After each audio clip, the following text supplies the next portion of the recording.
obligations of the job required him to put the book on hold, and he only resumed it in 1997 after the death of Garcia.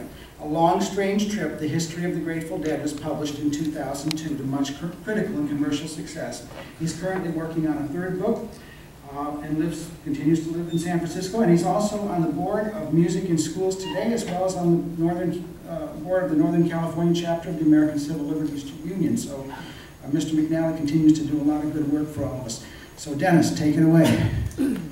I want to preface, I'm going to talk a little bit about the transition of the Grateful Dead and how it all connects, but I want to preface that by saying very briefly, just after my book came out in the summer of 1979, I went to the North Point Theater, which no longer is open on North Point in North Beach, to see an opening night. We came out of the theater and were interviewed by TV cameras for opening night of Apocalypse Now. And in that first week, they did not have conventional credits at the end of the movie. They gave you books like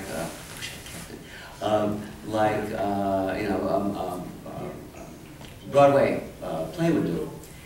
And one of the things I read with considerable interest, as you can imagine, my book was fresh out, was that Francis had optioned On the Road and several lesser known people in his scene were going to have various roles as production in the production.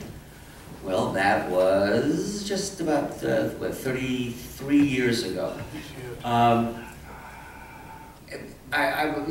of the, if nothing else from tonight, give Francis Ford Coppola some due for tenacity, perseverance, and finally finding Walter Salles, who impressed me greatly. As many of you may know, he worked on a documentary for years before he started filming the movie, a straight film of On the Road. And in the process of that, interviewed me and Bob Weir of the Grateful Dead about Neil, who Bob was extremely touched by in his life.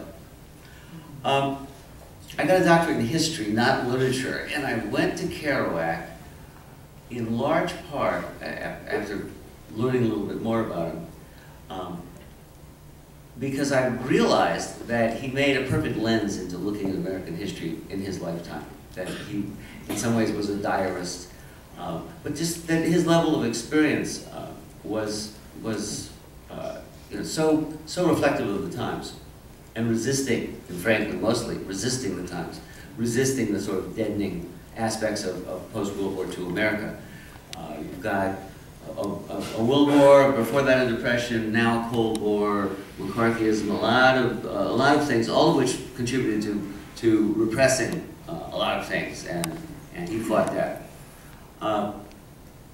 The single thing that people ask me, well, what did you take out of Kerouac, was the fact that he was prepared to commit a literary suicide, which is to say, he published a book, The Town and the City, he got good reviews, it was relatively conventional in form, and it didn't satisfy him, and he went beyond, and he started writing things, the best of which, for my money, is something called Visions of Cody, different chunks of that. And it's brilliant, and some of it's madness, and some of it's shapeless, but he wasn't satisfied, and he kept going. And he, for a long time, assumed that he would never be published, and some of the luck of the draw that caused him finally to be published, it was just coincidence, because what he was doing On the Road was so antithetical to what was going on in American culture. And one other very brief story, which is that what made, to a large extent, to a considerable extent, the fortunes of On the Road was a review by a guy named Gilbert Milstein in the New York Times, which declared it a generational document, compared it to The Sun Also Rises, etc. Luck of the draw. The regular reviewer was on vacation.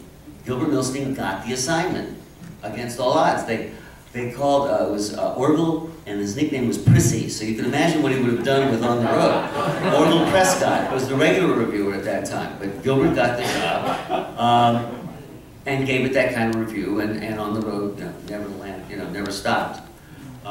Briefly, the same person that encouraged me told me all of his letters are at Columbia, which turned out, as Jerry will tell you, not quite to be true, but it was a start. The guy who encouraged me to do a book about it, I was sort of saying, I'd like to study the most recent past, the beats, and so it was very vague, and he said, no, you should do Kerouac. All of his papers are at Columbia. And I went, oh, well, that sounds good. And coincidentally, my parents had moved 20 miles from Lowell just at that time, so things were shaping up. The same person took me to my first Grateful Dead concert and put the first hit of acid in my mouth. I owe him a few things.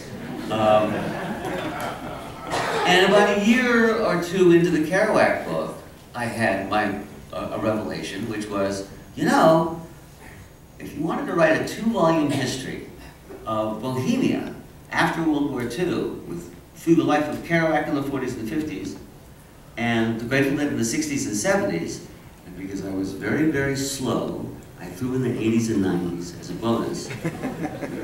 This is what you could do. And I didn't really plan on taking 30 years, but that's what I ended up doing.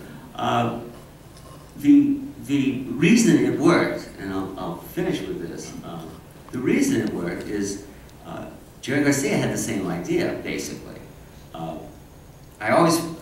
Jerry, on the road, was a primal documentator. He said to me a number of times that, it was his role model for the rest of his life. I always think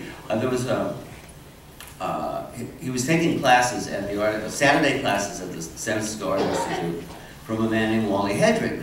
Wally Hedrick was a genuine beat, was involved in the Sixth Gallery, which of course, where Ginsberg read Howl for the first time. Another good movie, by the way, in case you haven't seen it, the movie Howl. Wally said to Jerry, who was like 16, 17, you're more beat than I am. Go down to City Lights bookstore and get this book.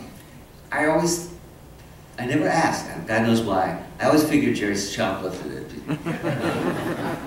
But it changed his life. And when I sort of turned up and he read the Desolate Angel, the Kerouac book, he said, well, all I know is you share my prejudices, so biases, why don't you do us? And it made sense to him, and it made sense to me, and